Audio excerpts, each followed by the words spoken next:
Welcome, beloveds, to Soulfield Sunday. It's August 23rd. And life is moving along, and we are moving along too. Today, we begin a new series. So let's get ourselves ready to drink in what's coming. I'll begin by lighting our candle. Such a joy to see those of you who are here live in person, and such a joy and a blessing to be with those of you who are joining us via recording in the eternal now. As you're coming in, just take a moment, let the gaze become inward as you're getting settled, and just feel the breath. Just take a couple of connective breaths. And as you feel the breath, begin to make that shift that we have worked with many a time from simply taking a breath, from simply taking in oxygen, to quite literally receiving the grace of soul, the divine breath of life, so that the breath becomes the invitation to imbue your biospiritual system with sacred light, with the grace and the goodness that's here for you. Feel that breath and that light coming down into the pelvic floor, waking up the tailbone and the connection that you have to our beloved earth. Noticing as you breathe in, not only are you drawing in grace, but you can draw in more support from our beloved earth as well. So there's this holistic receptivity of nourishment happening with each breath. And you feel yourself making a connection to that place about a foot above the top of your head where the portal is to the temple of divine perfection, that energy recycling center in our universe, that beautiful golden etheric temple of light. And as you open that portal with intention, you just feel that anything you don't need, anything that's not serving, anything that you're complete with is simply lifting off. Anything that you've absorbed that is not yours to metabolize or hold is lifting off. And you don't have to be concerned about whose energy or what energy and where it needs to go, because that's the job of the Temple of Divine Perfection, to literally harmonize and return energy where it needs to go. So you just allow those things to leave for now.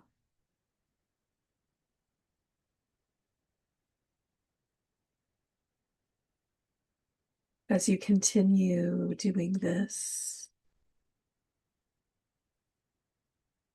I will speak into the field our opening prayer. We come with grateful, reverent, and open hearts to drink from the deep well of our eternal nature. As we dive into the soul field together, we are held within a sacred and holy embrace by the source of all love, light, and grace. In this eternal now, we actively invoke our unique pathways to source and the beings of love light that support our divine evolving. We allow our mind, body, spirit to expand into the holy realms where magic and miracles are commonplace. As we minister to ourselves, we minister to one another and our family humanity. We recognize we are one in the holy wholeness. We allow all we do here today to ripple out through our lives as a living witness of divine grace for the benefit of all our relations.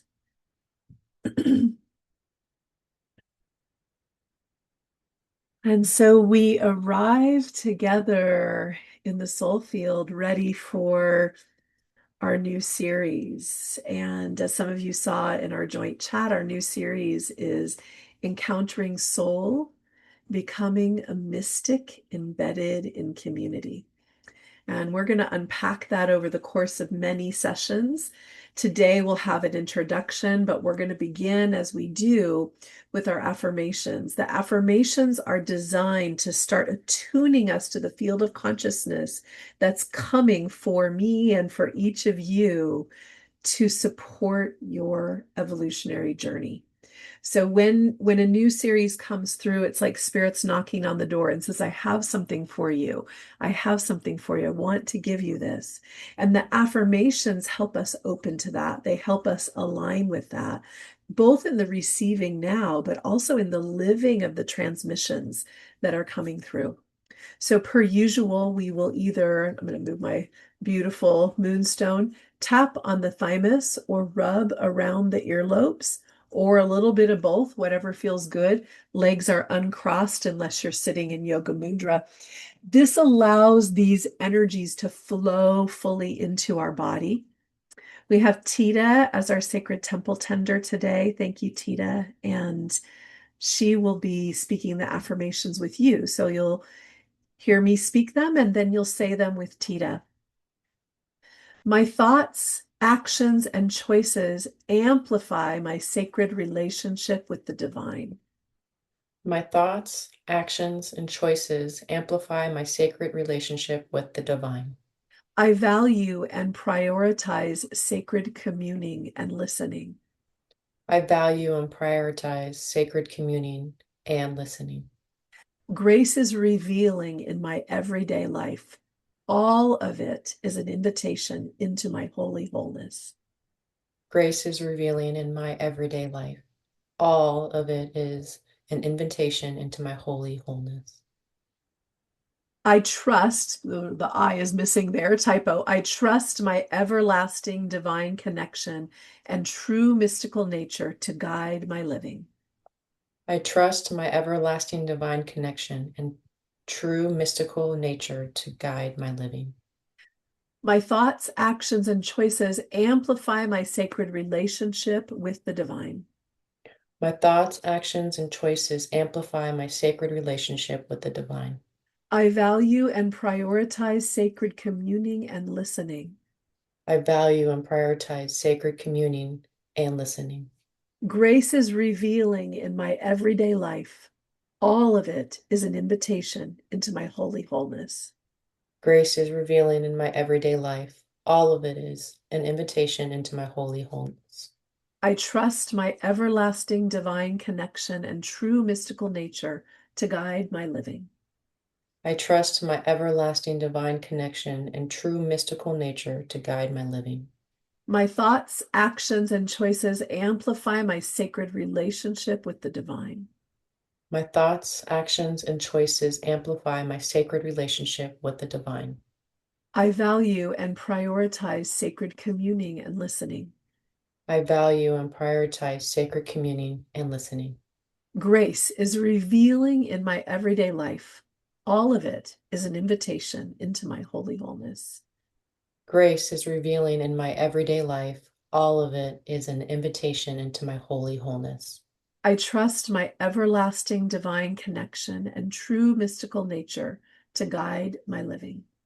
I trust my everlasting divine connection and true mystical nature to guide my living. Mm. Take a moment, drop in the chat. What do you notice in your body? What do you notice? What's vibrating there? What's calibrating there? What do you sense? Let's let each other know we're together and we're feeling it together. So, encountering soul, becoming a mystic embedded in community. Relaxing, calming, grounding, coming into the system. Yeah. This topic comes softness. Yeah, there's a softening. This topic comes as, in some ways, an imperative. There's a way in which the communication that I keep receiving clearer. Yeah, the energy feels clearer for sure. the message that I keep receiving, and this has been coming, sort of strong and hard and fast for years, and it's amplifying, it's getting louder. And that is that we really are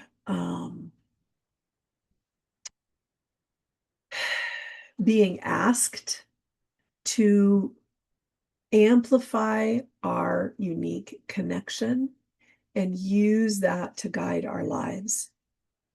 There is so much happening in our modern world to pull on us. We could use the language psychological warfare, whether it's intended as warfare or not. I think it's important to speak to what psyche is. So people think psyche means psychology or mind, but the word psyche means soul. The word psyche means soul.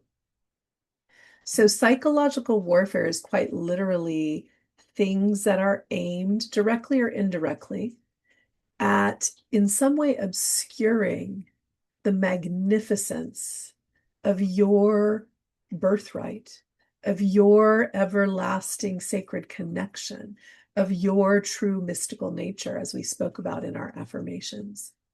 And so there's this imperative that we each become a mystic. There used to be a time on our planet where there were sort of a few mystical beings who were really, and we're going to define what we mean by that in a minute, but who were really deeply in communion.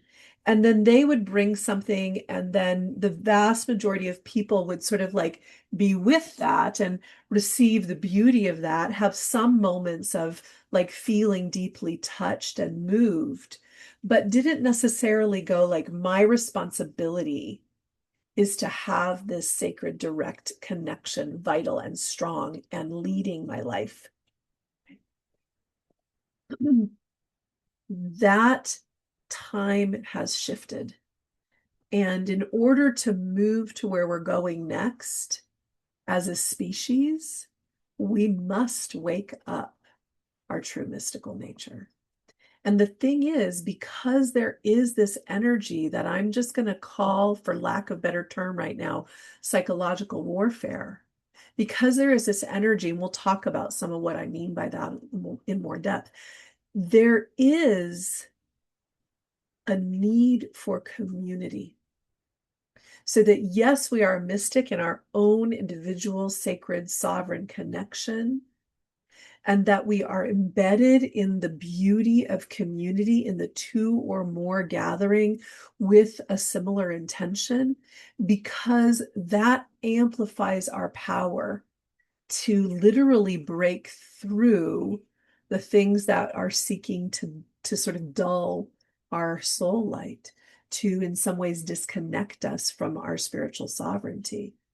And again, those things may be consciously seeking that and not consciously seeking that. I'm not suggesting there's like all these boogeymen out there to get us, but our modern world has a side effect of doing this. And so when we gather like this, we have just now amplified our spiritual power. Our individual power becomes amplified. And in that amplified field, we have greater access to connection. And that is essentially the whole reason for Soulfield, is to create a communal experience where we each have our own unique, sacred, and sovereign connection, online, active, alive. We are having a mystical experience. And the power of our community allows that to be more full and more profound and more anchored, so that when we walk seemingly by ourselves, we have the power of this community upholding us. We are upholding each other. That's in our prayer. We are embedded in community. So let's unbundle some of the things I just spoke about. In a very simple way, becoming a mystic means that you are having a personal, direct communion with Source. If we look at the definition of mystic, it's like someone who's seeking that personal union with the divine, or who has that as part of their, sort of MO, right? It's also the experience of, because that is so central and sacred to the mystic, there is a contemplative aspect to that life. There is space made for the listening. So to be a mystic means a certain kind of quieting of the inner noise and the outer noise, so that that essential, profound communion can be heard, received, felt, and known.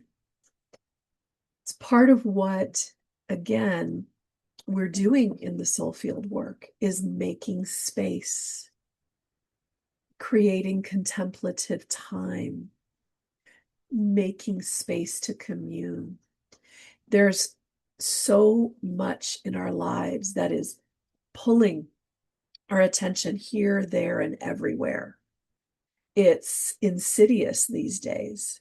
And there's these more and more demands to be engaged out there in particular ways, even if the engaged out there is like, for example, taking in content like this on your phone or your computer, right? We're here together live, and we have the intention that if you're taking in this content, you are in the field, you are in the eternal now.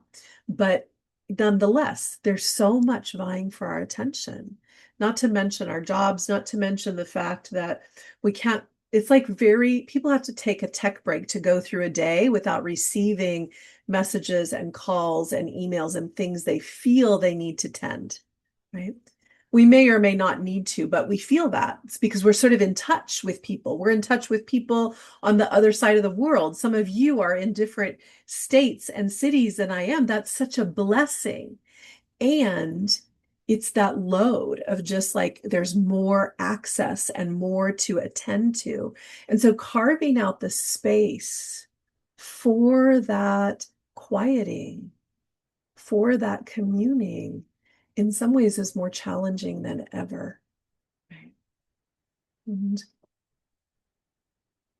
I feel that we are being held, not just here in the soul field, but like literally on this planet, in an embrace that's saying, beloved, wake up, remember who you are. And we can see that moving in and around and through so many things. And then right there on top of it is all the distractions. And so it's sort of this dizzying experience. And it's even more essential that we make conscious space to directly sort of quiet that outer and plug into that grace field that's wanting us to remember and reclaim and realign and reunite with our true holy wholeness, the wholeness of who we are, the divinity that we are. We last series we were working on sublimated mind, and we had one session that was about stagnant morality versus direct communion. And this is the outgrowth of that, right? This is the next like evolution of that. We're going to really unpack that more, because to be a mystic means that we trust our sacred communion and the guidance that we get and the feelings that we get and the intuition and the firsthand encounter that we have with our holy self and with source. We trust that over dogma. We trust that over what something or someone would tell us is what we should do or how we should behave or the right way to X, Y, or Z, to have that conversation, to do that thing. It means that we are really placing that energy that we've talked about of gnosis, the sacred knowing, central. And that's not to say that other things can't, have something to say about that, but it's that is central. Or we might say that's at the head of the round table. And it's still a round table, but that's at the head. That energy is sovereign. When we are in the experience of being in our mystical nature, we feel a unity with our inner holiness. We are truly unified there, and we feel it. It's known to us. We make space and time because we desire to do so for our sacred connection. Like it pulls us. There's a yearning, there's a desire. And that doesn't mean we sit all day long in silence. It means that we make moments, intentional moments, where we connect. And we do that maybe sometimes in bigger doses and sometimes in smaller doses, but it's woven throughout our day. It's woven throughout our life. 5 minutes at lunch, where we close our eyes and breathe and come to our body. 30 minutes in the morning, when we walk in nature and just let ourselves receive her beauty. There's so many different ways to do that, but it is essential that we are actively doing that. That's part of those attributes of a mystic. Yeah. I love this question that's coming in the chat. Why does that feel so hard sometimes? Exactly. It's part of what I'm speaking to. It feels so hard because of busyness. It feels so hard because in some ways we're isolated. So our mystical nature is needing community to strengthen it. And in our isolation, it's very easy for us to fall away. There was a time when, we lived in a much less, I'll say it this way, a much less individualistic society. And if you lived in a certain community, everyone did this sacred thing together.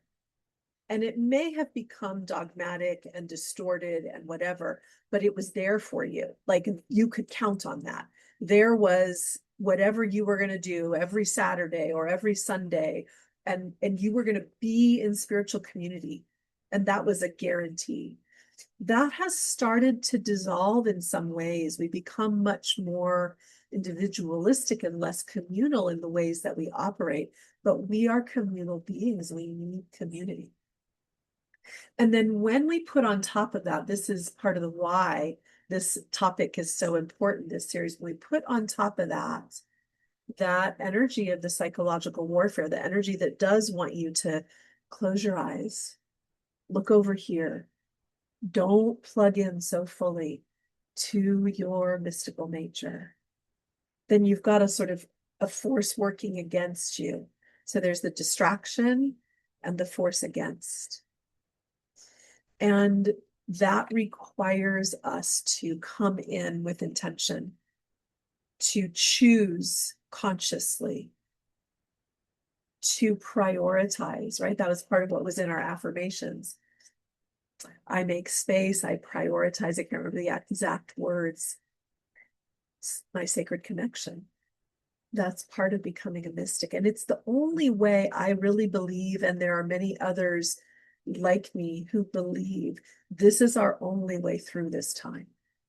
This time on our planet where things are reorganizing, our way through is through that deeply communing mystical path where we have a connection guiding us. We are plugged into our North Star, and it is anchored in us and amplified by the fact that we are communing with others with a similar intention. It isn't that each person who's ever walked the planet as a mystic, including myself, sees the same way, experiences the same way. I couldn't tell you this is what it's like for you, and that would be what it's like for you, because what it's like for you is different than what it's like for me, because that's your mystical path. That's your sacred connection. And the things that open that portal for you might be different than the things that open that portal for me. For me, I was raised Catholic. The portal was opened through communion with Christ and Mother Mary and the Holy Spirit and the Heavenly Father, those were my doorways. Those are still doorways for me, and there are many others as well. The further we dive into a truly sacred connection with the divine, the more we will be led to what is the next frequency that is ours to really have a relationship with, to really be in the experience of the divine with. Every single one of you, you wouldn't be here if this wasn't the case. Every single one of you has had a lived experience in your body, a visceral lived experience in your body of your sacredness, of the divine in some way. We are all by nature mystical, but many of us don't have it built into our lives or didn't grow up with it built into our lives. And so it's like in the middle of a busy life, how do we start putting this in? It's a thing. It's a real thing. And those of you who are here have decided you're going to put it in. And congratulations, because it's not easy to make that decision. And I'm so, so glad you're here. And I'm so glad you're deciding that. Moves me.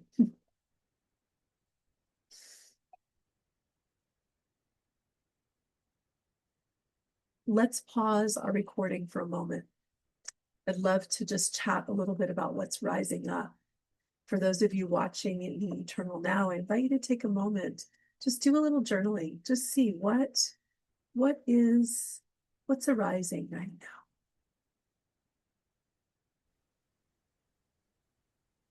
So we're coming back after a little chat and wanting to kind of really recognize something that was brought forward. And that is in part because our lives are so busy. Sometimes when there is time, like we'll call it free time, it's very hard to bring ourselves into a stillness practice. We then have all the things we've put off when we've been busy doing the things we felt like we had to do or we were required to do. Like for those of us who are working, might be job, or who are parents might be parenting, or who are, spouses might be spousing, and, like these kinds of things that when we have space, sometimes it's hard to get ourselves over the hump to plug in.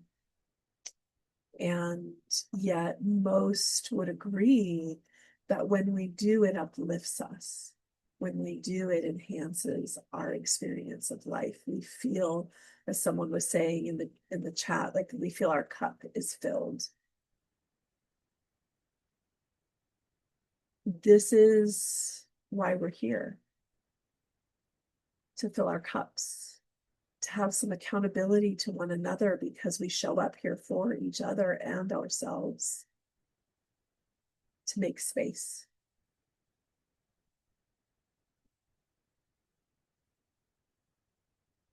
As we go through the series, we're going to dive into nuances around how do we listen? How do we create space for that connection? What are some doorways in? How do we purposefully, intentionally take up space so that that psychological warfare doesn't have the same impact on us? But today we're going to spend time kind of bringing in the energetics that set those things in motion, that begin to unfold our conscious mind to receive. We're going to start with, in our transformational meditation today, we're going to start with a sacred geometric light emanation. Most of you here are familiar with this technology. It's a way of invoking intelligent light frequency to intercommunicate with our biospiritual system in the language of our biospiritual system, which is quite literally light and form. Today's geometry is very simple. It's an orb or a sphere, and it's about the size of a golf ball. And that orb or sphere, there's going to be three of them. They'll be called right into the brain, right into the head. And I'm going to speak just briefly about these three orbs. What they'll do is they'll kind of, each orb will have its own little spin, however it's, and then they'll kind of spin around inside the head.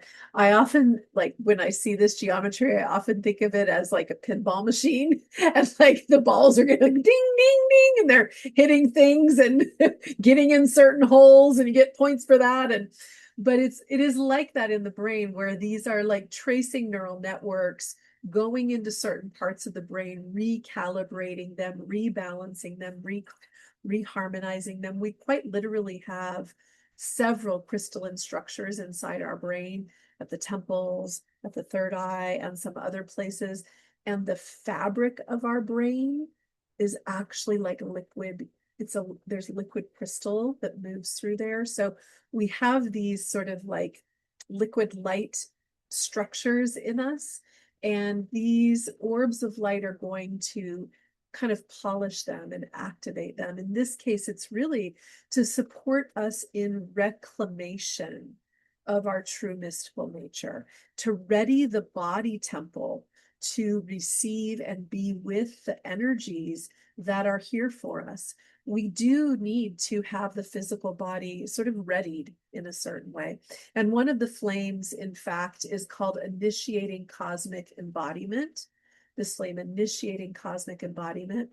It's beautiful colors and crystalline ice blue and royal blue and iridescent salmon pink, metallic gold, metallic silver. It's like got a silvery bluey gray, like the ocean after sunset, these really extraordinary light.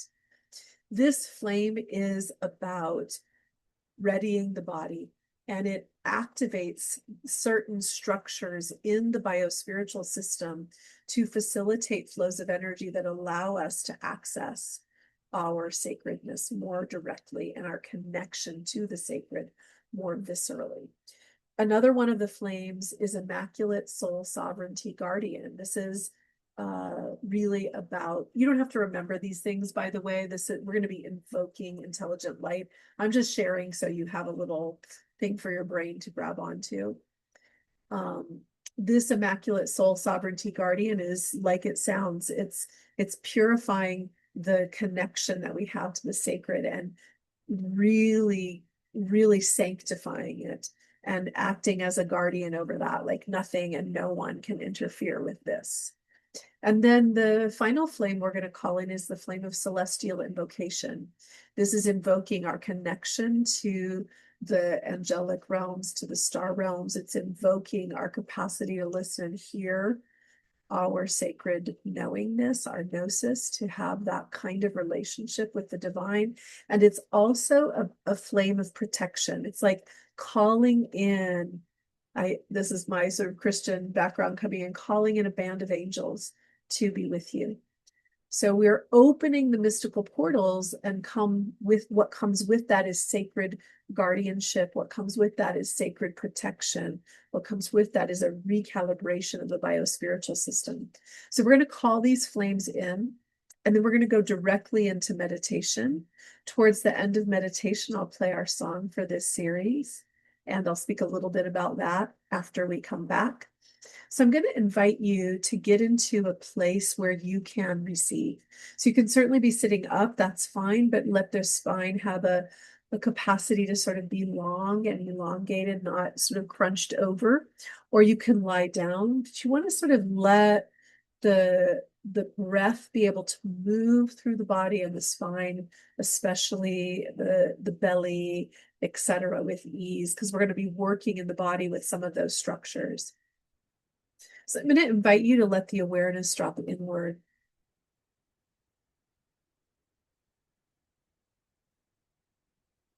And as you do, just feel what is stirring inside of you.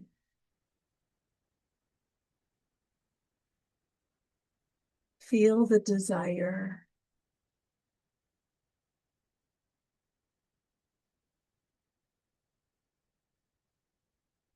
Feel the openness.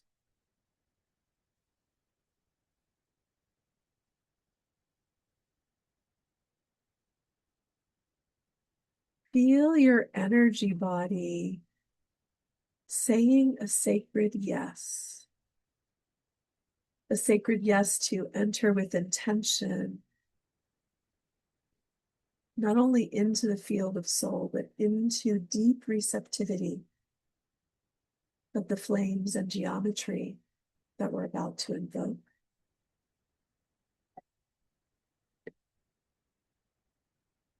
Feel yourself bringing breath and presence and awareness to the head and to the brain. In our last series, we did a lot with the brain breathing. And so I'm just going to invite you to let the brain start to receive that sacred divine breath of life as well. Each breath in is a deep receiving of the sacred, and each breath out is a letting go, mental busyness, tension in the head and neck, drawing in grace, breathing out the heaviness. And as we invoke these flames, these brain orbs of light, we will intend very much that they are activating, reharmonizing, rebalancing you in alignment with your unique divine blueprint, purifying and preparing in the exact way that is right for your next evolutionary step in your mystical journey. And so we call forth the flame of celestial invocation, the flame that is crystalline ice blue light, to form an orb of light about the size of a golf ball, maybe a little smaller, that will come into the brain for each of you and begin spinning and moving around in your brain in whatever way serves the greatest alignment. We call forth the flame of immaculate soul sovereignty guardian. This flame is two-toned. It has a color that will be sort of on the inside of the orb and another that will be on the outside. The inner aspect of the orb is this shimmering grayish brown, almost like if you looked at it, it might look like fish scales. The light has texture. And the outer aspect of the orb are these beautiful rays of metallic white, gray, blue, silver, blue, yellow, and brown. And so those are the colors we see on this orb, although we know this other is inside. And that orb of light also, same size as the first, comes right into your brain and starts moving around and interrelating with that other orb and your whole brain to support the purification and alignment.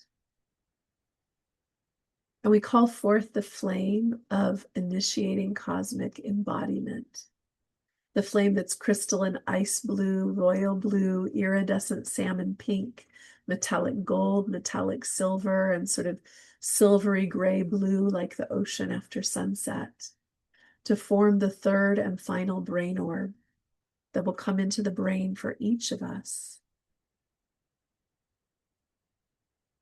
As these orbs come into form, you might feel a little movement in the head. You may feel a little bit of tension build up and then release. This is normal, to be expected.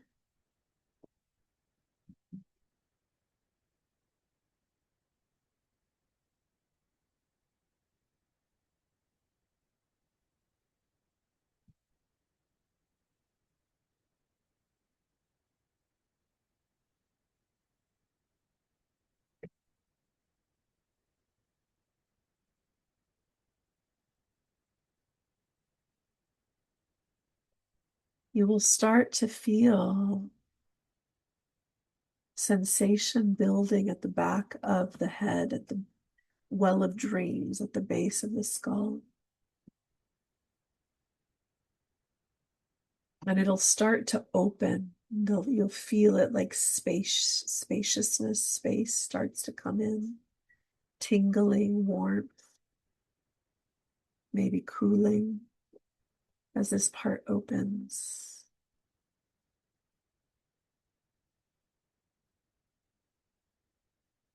You might begin to feel a swirling in the heart center,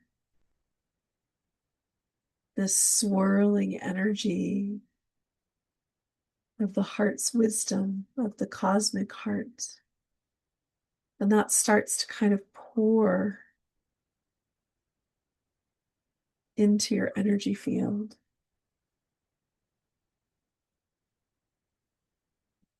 And as it does, there's this flow of energy, kind of like a circle around the body, down from the heart, down under the pelvic floor, up the back, up the top of the head, down. This flow of energy waking up.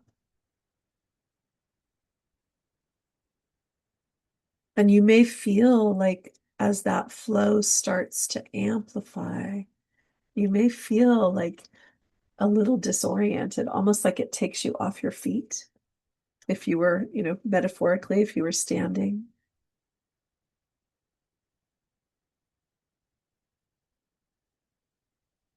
You may feel your tailbone and your pelvic floor become more enlivened.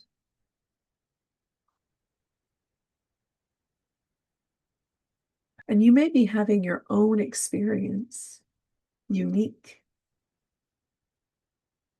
whatever your energy body is ready for.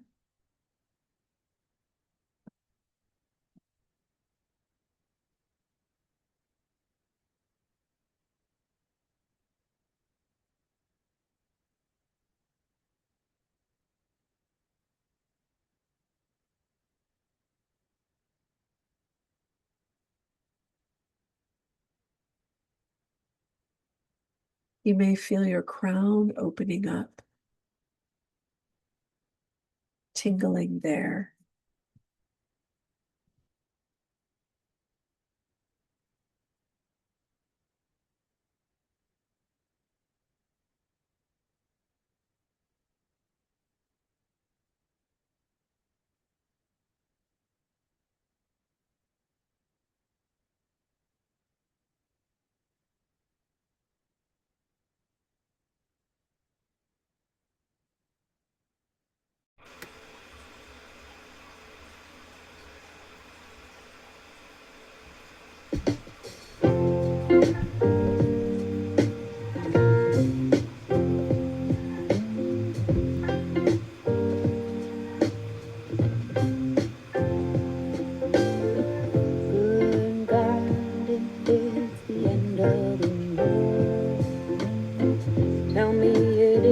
So a beginning.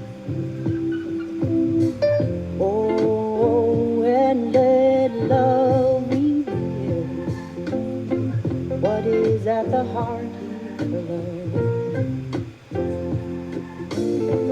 Wind and rain, hurricane, wildfires are burning.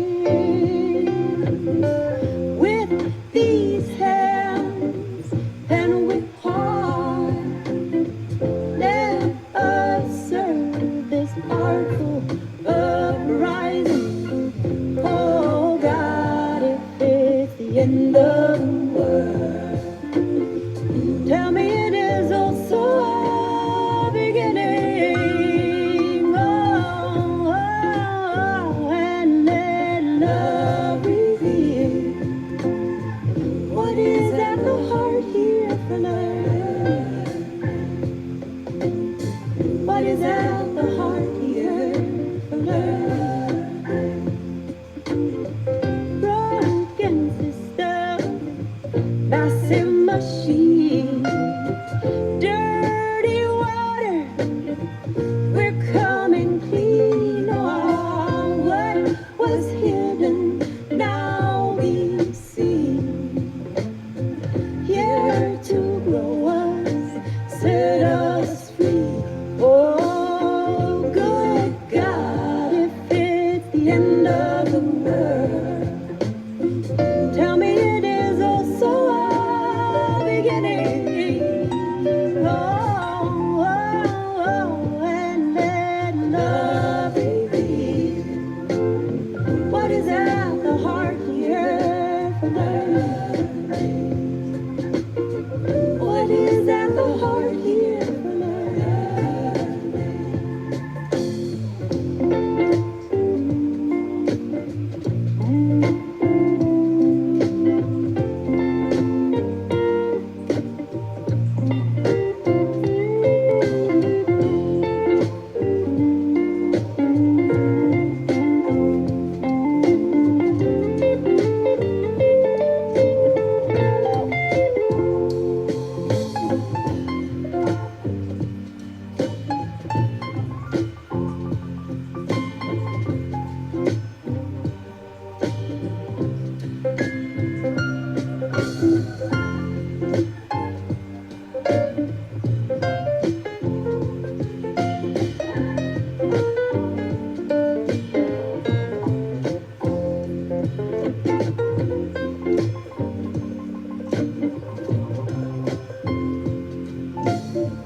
to label, to uncover, to disclose, to discover. Let's take time with one another, find what's real beneath this armor. Oh, good God, if it's the end of the world, tell me it is also a beginning. Oh, oh, oh, and let love reveal what is at the heart here for learning. What is at the heart here for learning? What is at the heart here for learning? What is at the heart here?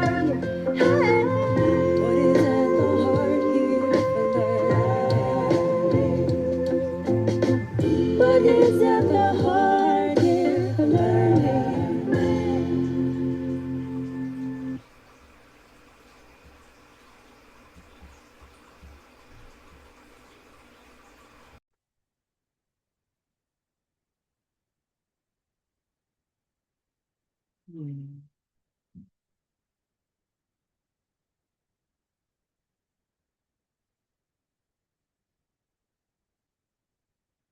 As you're coming back,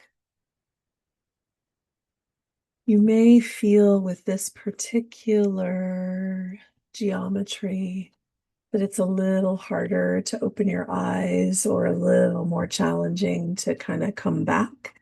If you do, give yourself the time you need. With the brain orbs, it's really about, it's like a reset for the brain, but it's also a reset for your whole biospiritual system because the particular flames in this geometry are designed to support the, what we might call the sort of like light body, which is the divine blueprint that supports the sacred connection. That song, our song for the series, is off of Mom Muse's new album. The song's called Apocalypse. And we were blessed to go listen to them live 2 different times in this year to hear them sing this song live. And one of the things that's really profound and that I did not know, the lead singer Carisha, she got a sort of download about a song about apocalypse, and she's like, I don't even know what that word means, let me look it up. And that last verse, to lay bare, to uncover, to disclose, to discover, that's what apocalypse means, to reveal. And so the song, you know, about what is hidden will be seen, like this is what we're doing in this series around our mystical nature. We're taking off, like Spirit actually showed me that we have, it almost felt like wooden planks. We have these wooden planks over our eyes that didn't let us see. And then there was this energy, this like when we reach up to connect, there was an energy coming down. And so there's been some kind of suppression actively in place, blocking our seeing, blocking our connection. The intention in this particular series is to liberate that as fully as we can.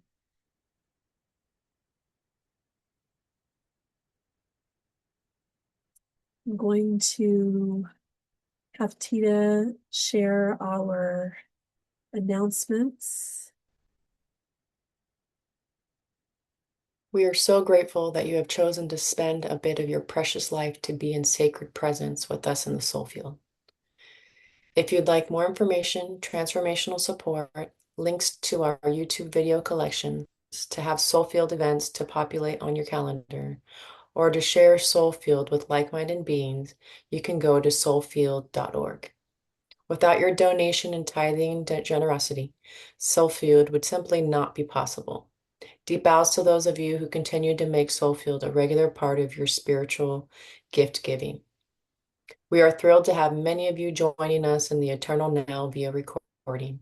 Please like and comment on our videos and follow our YouTube channel. Thank you in advance for helping others find us.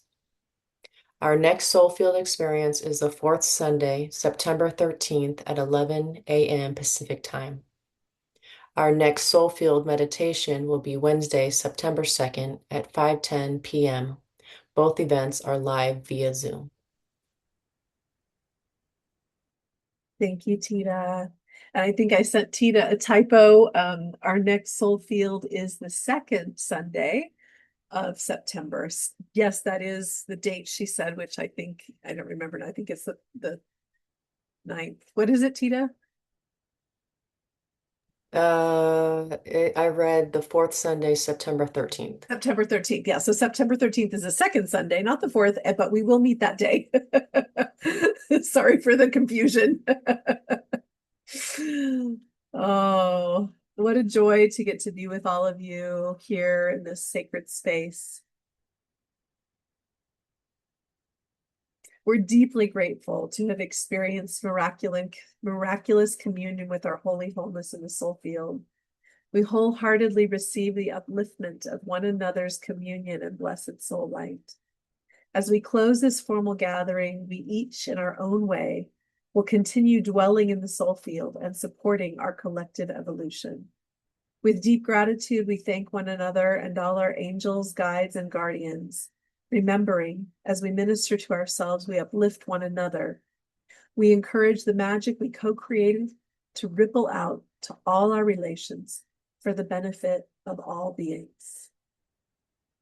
And so, beloveds, I hope your walk today is sacred. I hope you find little moments of connection, intentional connection, and I hope that carries you. And I'll see you on the 2nd for meditation and on the 13th in this format again.